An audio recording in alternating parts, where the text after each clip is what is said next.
simple. Comment vous, ancien ministre, vous expliquez que l'Algérie n'est pas diversifiée sa production interne à plus de 90% des revenus viennent des hydrocarbures? Comment vous expliquez ça? La question de la diversification de l'économie nationale est une question relativement ancienne. Mais il faut quand même se rappeler qu'à la fin des années 1960 et au début des années 70, ce que j'appellerais le tandem Boumedienne-Abdeslam, l'ancien ministre de l'Industrie, avait tenté le développement d'une économie diversifiée dans laquelle le secteur pétrolier devait être simplement un vecteur de développement des autres secteurs de l'industrie et de l'agriculture.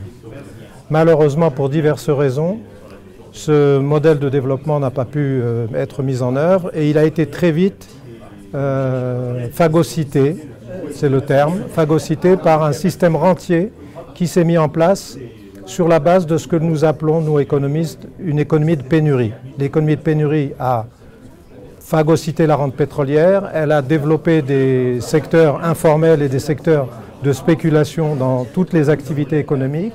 Et progressivement, le pays s'est retrouvé avec comme seul secteur réellement productif le secteur des hydrocarbures.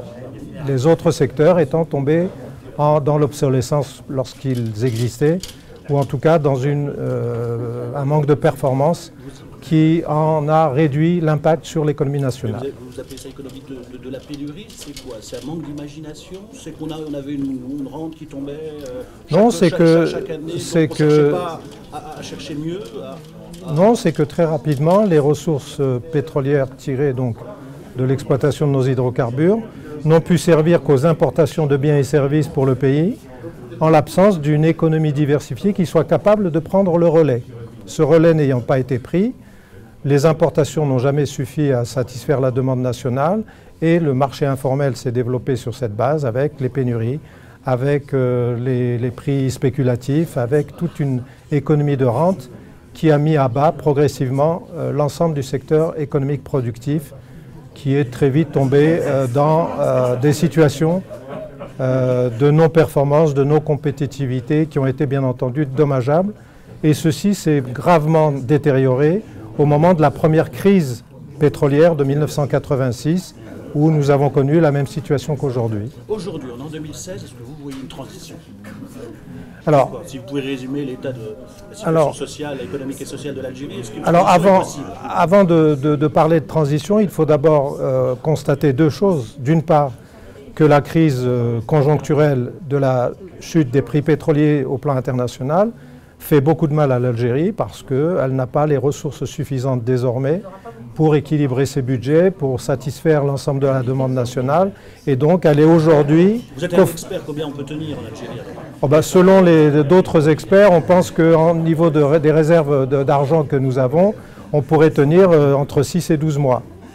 Maintenant, à partir d'aujourd'hui? À partir d'aujourd'hui, ce qu'il faudrait donc, c'est, et d'aucuns y pensent déjà, y compris au niveau des autorités, on pense d'ores et déjà à des possibilités de recourir à l'endettement interne ou à l'endettement externe. Encore faut-il savoir de quel endettement il s'agit et à quoi va servir cet endettement. 6 ou 12 mois avant quoi? La faillite? Pas la faillite, parce que le pays a tout de même des ressources, mais en tout cas des difficultés de plus en plus graves à satisfaire la demande nationale au niveau des populations, au niveau des entreprises, au niveau de tous les agents économiques qui ont besoin, bien entendu, de ressources financières pour faire fonctionner les usines, développer les projets, faire avancer les chantiers, satisfaire la demande en produits alimentaires, etc., etc. Question simple, elle est directe. Est-ce que vous craignez une explosion sociale? L'explosion sociale, je ne la souhaite pas. On ne sait jamais lorsque l'explosion sociale va arriver. Tout ce que l'on peut dire, c'est que beaucoup d'ingrédients économiques et sociaux sont là pour dire attention, on ne va pas pouvoir tenir longtemps une population qui est un peu exaspérée et qui est en colère parce que justement les ressources limitées font le bonheur des spéculateurs et que ces populations en ont assez d'attendre les bienfaits de ce que l'on appelle l'État-providence. En tout cas, le thème que nous avons choisi aujourd'hui comme thème de réflexion. On a fait l'état des lieux, les solutions. Vous êtes un économiste, vous avez été un politique. Les solutions, je ne suis pas les seuls à préconiser. Il y a des années que différents experts et cabinets de réflexion nationaux d'abord et internationaux, propose à l'Algérie d'engager une véritable transition économique et concomitamment une véritable transition politique. C'est quoi la transition économique Alors, et la transition politique? Transition économique, très simplement, ça veut dire qu'il faut sortir de ce système rentier qui fait le bonheur des spéculateurs pour aller vers une économie nationale productive et diversifiée. Et c'est quoi? Alors ça veut dire qu'il faut de nouveau s'intéresser à l'agriculture, qu'il faut de nouveau s'intéresser aux industries hors hydrocarbures, qu'il faut désormais s'intéresser aux services et notamment aux services permis par la nouvelle économie de l'information et de la communication. L'Algérie des 15 dernières années, elle a oublié l'agriculture. Elle a surtout été contrainte, encore une fois, par les ressources pétrolières à utiliser son argent davantage pour des investissements de type infrastructurel, type l'autoroute Est-Ouest, que vers des investissements dans la production, dans l'industrie hors hydrocarbures ou dans le secteur agricole. L'économie, c'est aussi son élite. On voit beaucoup de cette élite partir à l'étranger. Vous l'expliquez comment? Et est-ce que c'est pas ça aussi un mal algérien? Alors l'élite, ou en tout cas celle que l'on appelle donc l'élite, pour beaucoup ces gens-là sont partis effectivement. Ils sont partis non seulement pour des raisons économiques, mais aussi, il ne faut pas l'oublier, du fait de la terrible tragédie nationale qui a ensanglanté le pays pendant une dizaine d'années. Et cette élite n'a pas trouvé dans le pays les moyens de mettre en œuvre ses capacités de réflexion, ses capacités de soigner la population, ses capacités d'éducation, etc. Parce que le système ne le permettait pas. C'est quoi? On les a discriminés? C'est quoi? Qu'est-ce qui s'est passé concrètement? Non, tout simplement que le système est un système de cooptation, un système de clientélisme, etc. Et donc, les médecins, les chercheurs, les enseignants, les avocats, les entrepreneurs même, ont préféré aller chercher ailleurs des contrées qui seraient en mesure d'absorber leurs compétences et de les reconnaître. On ne pouvait pas les absorber en Algérie? On ne pouvait pas les absorber, ces compétences en Algérie? Qu'est-ce qui s'est passé? Pendant des années, on les avait elles ont travaillé, et ce sont quand même elles qui, pendant des décennies, ont contribué à l'essor du pays. Sauf qu'à partir de la fin des années 80, il y a comme un ressort qui s'est cassé. Elles attendaient de profondes réformes économiques et politiques dans le pays pour pouvoir décupler leur intervention dans l'intérêt du pays. Et malheureusement, ce n'est pas ce qui s'est passé. Il s'est passé quoi? On a favorisé les copains, le népotisme? Non, le système de rente s'est perpétué à l'occasion de la terrible tragédie nationale et on a très vite fait d'oublier les réformes économiques et politiques qui s'imposaient déjà à la fin des années 80. Nous avons perdu une trentaine d'années et aujourd'hui... Si vous pouviez les définir et résumer en quelques phrases ces réformes que vous vouliez faire à l'époque de... Encore une fois, il s'agissait de libérer toutes les énergies créatrices du pays en réhabilitant la liberté d'entreprendre en termes économiques et la liberté de faire de la politique en termes politiques. Or, 30 ans après, nous n'avons ni la liberté économique ni la liberté politique. Elle est entravée, cette liberté économique, vous pensez qu'il y a une volonté derrière? C'est quand on veut se garder les marchés? Au-delà de la volonté qu'il peut y avoir, je pense que les procédures, les mécanismes de fonctionnement de l'économie nationale privilégient par trop le carcan administratif et bureaucratique et les procédures, plutôt que la liberté pour les agents économiques publics et privés d'entreprendre et d'agir en fonction de leurs intérêts. Trop de bureaucratie, il n'y a que ça. Essentiellement de la bureaucratie et derrière la bureaucratie, un système politique qui la favorise. Je vous ai écouté, j'ai écouté l'introduction, vous avez été ministre de la Défense, ministre de l'Intérieur, vous avez été aussi ministre de l'Industrie. Comment vous expliquez que l'Algérie n'est pas diversifiée à sa production interne? Plus de 90% de ses revenus viennent des hydrocarbures. Il n'y a pas eu de diversification. Il y a eu une tentative à l'époque du président Boumedienne, M. Abdeslam était ministre de l'Industrie, de réaliser une politique d'industrialisation qui visait à substituer une production nationale aux importations. Mais c'était une vision peut-être un peu sommaire et la suite, c'est-à-dire les politiques économiques et monétaires à l'échelle mondiale, et surtout la crise interne de l'Algérie, la décennie noire des années 90 a porté un coup évidemment fatal à cette politique. Ensuite, il y a une volonté qui politiquement est exprimée de diversifier l'économie algérienne, mais je constate qu'elle tarde à se mettre en œuvre. Et c'est sous la pression de la nécessité que cela se fera inévitablement. D'accord. Il y a aussi la chute de la rente pétrolière. Récemment, à l'Assemblée nationale, il y a eu une audition du ministre de l'Intérieur, M. Cazeneuve. Un député a interpellé le ministre de l'Intérieur, c'était sur la crise des migrants, a interpellé le ministre de l'Intérieur. Il avait peur que la chute de la rente pétrolière ne crée une nouvelle vague d'immigration, nouvelle cette fois, qui viendrait de l'Algérie vers l'Europe. Est-ce que vous craignez ce scénario ou est-ce que c'est catastrophiste? Non, mais c'est une vision très réductrice des choses. Je pense que la chute des prix du pétrole n'est pas souhaitable. Au-delà d'un certain point, elle comporte beaucoup d'inconvénients pour beaucoup de pays producteurs. Par conséquent, il faut... On ne pourrait pas craindre une migration, une explosion sociale, une migration. Est-ce que la France... Vous savez, le problème des réfugiés politiques, économiques est un problème qui va inévitablement se poser sur la longue période. Il ne concerne pas que l'Algérie. L'Algérie est relativement un pays riche et moderne, comme j'ai eu l'occasion de le dire, par rapport à beaucoup d'autres voisins. Donc, il faut que l'Algérie joue pleinement ses atouts. Elle en a beaucoup. Et je pense qu'il ne faut pas traiter les problèmes de nos relations à travers l'angle des flux migratoires, etc. Bien entendu, cela existe. Mais je pense que la bonne solution, c'est le développement. Et c'est la diversification réussie de l'économie algérienne, à laquelle la France peut contribuer beaucoup. Mais également les franco-algériens qui sont nombreux et qui pourraient investir en Algérie. J'ai écouté votre discours d'introduction, il m'avait l'air très laudatif. Beaucoup de spécialistes parlent du système algérien comme d'une dictature soft, pas une dictature, hein.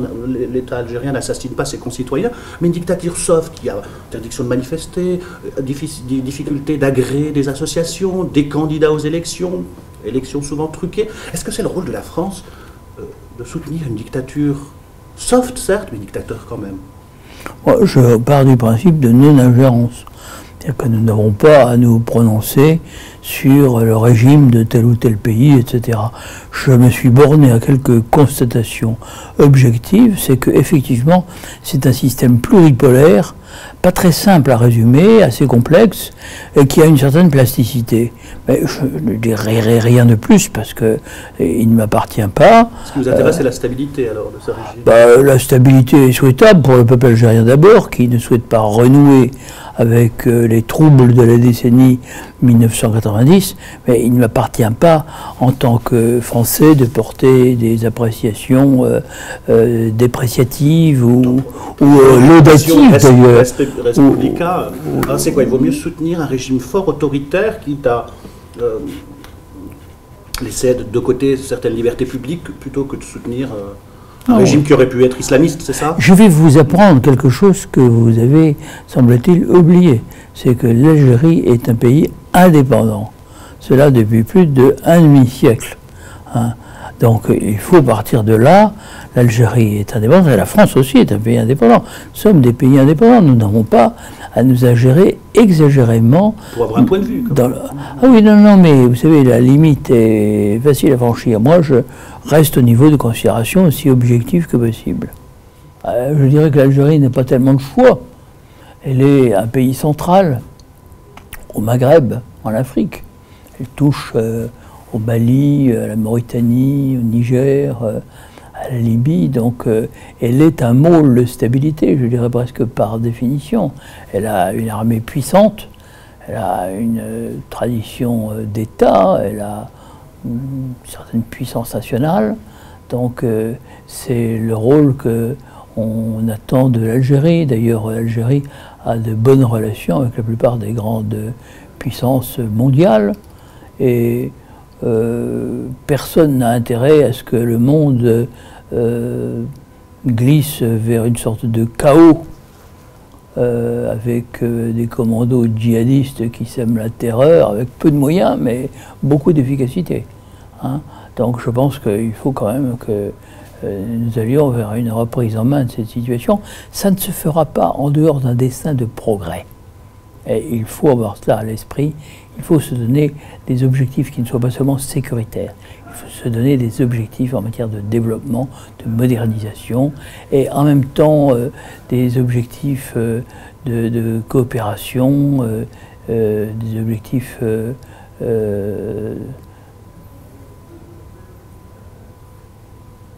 qui consistent à voir comment l'Afrique peut vraiment décoller, trouver son équilibre, et comment on peut ramener la paix au Proche et au Moyen-Orient. Voilà, il faut de grandes vues. Je voulais avoir votre expertise. Pourquoi, selon vous, l'Algérie n'a pas réussi sa diversification, la diversification de son économie? À plus de 90% de ses revenus proviennent des hydrocarbures, du pétrole et du gaz. Aujourd'hui encore, le pétrole et le gaz représentent 96% de l'ensemble des exportations de l'Algérie. C'est évidemment une très forte dépendance. Ce n'est pas le seul cas parmi les pays producteurs en développement, mais c'est l'un des cas les plus importants dans ce sens. Pourtant, la prise de conscience d'une nécessaire diversification existe depuis longtemps en Algérie, au niveau des responsables et au niveau de l'ensemble de la société. Chacun sent bien qu'il n'est pas sain, au sens économique du terme, de rester aussi dépendant de deux ressources, le pétrole et le gaz, en sachant qu'il y a des liens entre les deux, puisque les prix du gaz sont souvent liés au prix du pétrole, comme on le voit avec la chute des prix actuels depuis la mi-2014. En fait, c'est un petit peu le piège du pétrole. C'est que le pétrole et le gaz, dans un moindre degré, génèrent tellement d'argent, tellement de cash, que pour un pays, finalement, on se dit, bien sûr, il faudrait que je diversifie mon économie, mais c'est compliqué, c'est long, les résultats sont incertains, alors que parfois les prix du pétrole sont bas, mais ils remontent toujours. Et donc finalement, quand les prix sont bas, on fait le gros dos pendant quelques temps, et puis on attend que les prix du pétrole remontent. Ce n'est pas la première fois que les prix du pétrole chutent. Il y a eu 1986, il y a eu la fin des années 1990, il y a eu 2008, et maintenant il y a depuis l'été 2014. Et donc, différents pays, producteurs et exportateurs, tels que l'Algérie, sont passés par ces différentes phases de chute des prix, qui ont parfois été très dramatiques. Et là, en l'occurrence, l'Algérie conserve encore des réserves de change importantes au niveau de la Banque d'Algérie. Elles ont certes baissé de 50 milliards de dollars entre la fin 2013 et la fin 2015, ce qui n'est pas rien, mais elles étaient à la fin 2015 encore d'un peu plus de 140 milliards de dollars. Donc les dirigeants ont l'impression qu'ils ne sont pas pris à la gorge, ce qui économiquement et financièrement est vrai, qu'ils peuvent encore attendre face à des prix du pétrole très bas, et ils espèrent, sans trop le dire évidemment, que les prix du pétrole pourraient remonter vers la fin 2016 ou en 2017. Pourtant, on s'attend aussi à une explosion sociale, si jamais ils peuvent te dire combien de temps comme ça. Alors, l'Algérie peut encore tenir quelques années, en théorie. Si on regarde ce niveau de réserve des réserves de change en dehors, sans comprendre l'or, quelques années, ça peut être de l'ordre de 3 ans. C'est à la fois court et long.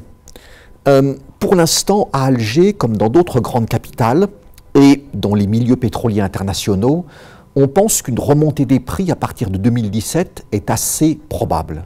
Mais assez probable ne veut pas dire sûr. Personne ne peut avoir de certitude sur les prix du pétrole, personne ne maîtrise les prix du pétrole, mais on voit quand même certains facteurs de rééquilibrage du marché qui sont à l'œuvre. Des bas prix du pétrole, évidemment, poussent les consommateurs à consommer plus de pétrole, puisqu'il coûte moins cher, à pouvoir d'achat équivalent. Donc la demande pétrolière mondiale est toujours orientée à la hausse. Et par ailleurs, des prix du pétrole très bas font que dans certains cas, certains producteurs, notamment dans les pays non OPEP, vont fermer certains puits, vont s'arrêter de produire parce que ce n'est plus rentable. On commence à le voir aux États-Unis, où la production de brut, qui a augmenté sans discontinuer de 2008 jusqu'en avril 2015, a commencé à baisser à partir de mai 2015, et c'est la conséquence directe de la chute des prix. En 2016, la production non OPEP devrait probablement baisser, la consommation pétrolière mondiale augmenter. Donc on voit à l'œuvre un certain nombre de mécanismes touchant l'offre et la demande pétrolière mondiale qui vont conduire à un rééquilibrage du marché, et comme d'autres acteurs pétroliers importants, l'Algérie estime que les prix du pétrole ne vont pas rester à leur niveau actuel encore pendant très longtemps. Ça ne veut pas dire qu'ils vont remonter à 100 $ par baril à toute vitesse, mais les dirigeants se disent, au niveau du ministère de l'Énergie, au niveau de la Sonatrach notamment, que si les prix remontaient en 2017 dans une fourchette de 50-60 $ par baril, ce serait un ballon d'oxygène important pour l'économie algérienne. Vous disiez dans votre intervention qu'il ne fallait pas que les prix du pétrole soient gelés, mais qu'ils baissent pour qu'il y ait... Alors là, il y a un contexte géopolitique. L'Arabie Saoudite, quel est le rôle de l'Arabie Saoudite là-dessus? L'explication principale de la chute des prix depuis l'été 2014 est tout simplement qu'il y a trop de pétrole sur le marché. Il y a d'autres facteurs, mais c'est quand même l'élément principal. Et cet excédent de l'offre pétrolière mondiale est venu des pétroles non conventionnels en Amérique du Nord, États-Unis et Canada. Pas Mexique, mais États-Unis et Canada. D'abord États-Unis, ensuite Canada. Pétrole de schiste aux États-Unis, ou pétrole extrait de réservoirs compacts, et pétrole extrait des sables bitumineux dans la province de l'Alberta au Canada. Ces deux pays ont tiré à la hausse la production pétrolière mondiale, et combiné avec le ralentissement économique mondial, il y a eu un moment, ça a été 2014, où on s'est rendu compte qu'il y avait trop de pétrole sur le marché, avec en plus des stocks pétroliers surabondants dans les pays de l'OCDE, et tout ceci pèse à la baisse sur les prix. Donc ça, c'est un facteur essentiel. Et donc, pour résorber cet excédent, il ne suffit pas de dire « je gèle ma production », il faut dire « je réduis ma production ». Donc, si les pays OPEP et certains pays non OPEP, mais ma phrase commence par un « si », pouvaient s'entendre réellement, non pas sur un gel, mais sur une réduction de la production, ça accélérerait le rééquilibrage du marché et donc la remontée des prix. Mais on n'est pas forcément au point où un accord sur une vraie réduction est possible. Donc un accord sur un gel de la production entre l'ensemble des pays OPEP, hors l'Iran, qui ne veut pas entendre parler de gel, puisque l'Iran vient d'obtenir la levée des sanctions, et plusieurs pays non OPEP, dont la Russie, serait déjà un premier pas, mais ce n'est pas suffisant pour faire remonter les prix de façon durable et significative. Il faut moins de pétrole sur le marché. Alors, il y a deux façons de le faire. Soit par une décision politique délibérée. Certains pays disent « je réduis ma production ». Ou alors, par le jeu du marché, les prix sont très bas, donc ça pousse la demande à la hausse et ça pénalise l'offre pétrolière, la production pétrolière dans des pays où les coûts de production sont élevés. Donc il y a soit ce rééquilibrage par des décisions politiques délibérées, soit par le marché. S'il n'y a pas de décision sur une réduction de la production, c'est le marché qui fera son travail, mais le marché est parfois assez brutal. D'accord. Je vous ai entendu dans votre intervention, vous parliez des préconisations pour l'économie algérienne. Qu'est-ce que vous conseillerez en tant qu'expert pour diversifier l'État d'Algérie pour qu'elle diversifie ses énergies et son économie? Il y a effectivement deux diversifications nécessaires. La diversification énergétique pour l'Algérie et la diversification économique. La première n'est pas facile, mais elle est moins difficile que la seconde, nettement moins difficile. Sur la diversification énergétique, les choses sont assez claires. Il y a d'abord une décision à prendre ou à ne pas prendre sur les gaz non conventionnels. Est-ce que l'Algérie décide d'aller dans cette voie ou pas? Le gaz de schiste, notamment le gaz de schiste et le gaz extrait de réservoirs compacts, dont l'Algérie possède des ressources certainement tout à fait considérables. Elle devrait s'engager vers le gaz de schiste. Il appartient aux dirigeants algériens de prendre cette décision. Ils savent qu'ils ont des ressources considérables, donc c'est une option possible, ce n'est pas une obligation. Cela dit, on n'est pas encore là vraiment dans le sens d'une diversification, parce qu'on reste quand même sur le pétrole et le gaz. On passe du conventionnel et on ajoute le non conventionnel. La véritable diversification, c'est d'abord les énergies renouvelables, pour produire de l'électricité. L'Algérie a adopté, il y a quelques années, un plan de développement des énergies renouvelables. Elle met en priorité le solaire photovoltaïque, ensuite l'énergie éolienne, et ensuite le solaire thermique. Et ensuite la biomasse et la géothermie. Mais donc essentiellement solaire photovoltaïque, éolien, solaire thermique. Et elle veut passer en 2016 à la vitesse supérieure. Pendant quelques années, elle a étudié ces différentes filières des énergies renouvelables pour dire voilà les avantages et les inconvénients des différentes filières, quelles sont celles qui sont les plus prometteuses et les plus intéressantes pour l'Algérie. Maintenant, elle a fait son choix, et donc en 2016, le défi, c'est de passer véritablement au stade des investissements très importants par des acteurs algériens, par des acteurs étrangers. Vous parlez de diversification économique la plus difficile? Alors la diversification économique, c'est plus difficile parce que là, transformer une économie qui, depuis des dizaines d'années, fonctionne sur des mécanismes de rente, notamment évidemment la rente pétrolière et gazière, ça suppose que beaucoup, entre guillemets, de mauvaises habitudes ont été prises. Pourquoi investir des sommes importantes avec des résultats incertains alors qu'il suffit d'attendre, en gros, que l'argent du pétrole tombe? Donc là, ça suppose des changements en termes de politique économique, une très forte volonté politique au plus haut niveau. C'est-à-dire changement de mentalité, de l'investissement, aussi des changements de mentalité, effectivement. Et l'idée de dire, on veut passer d'une économie de rente sur la base de deux ressources naturelles clés, le pétrole et le gaz naturel, qui ont rendu évidemment de grands services au pays, mais ce n'est pas suffisant. Il faut rompre avec cette dépendance. Il faut relancer l'agriculture. Le potentiel agricole de l'Algérie est bien connu depuis évidemment très longtemps, même depuis l'Antiquité, sans aller en tout cas aussi loin. L'Algérie a un potentiel en termes de tourisme tout à fait considérable.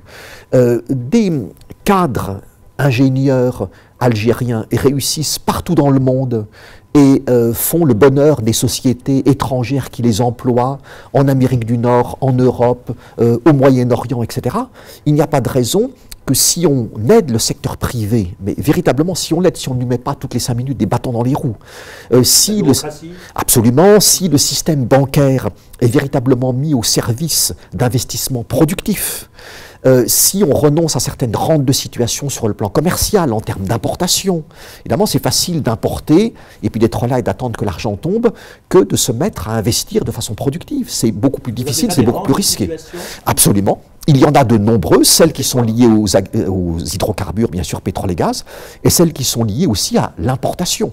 C'est quoi? Ce sont des gens qui sont dans des positions où ils ont des situations qui leur permettent effectivement d'avoir accès à des biens, à des produits importés, et ne sont pas évidemment poussés, du fait de ces rentes, à vouloir prendre plus de risques.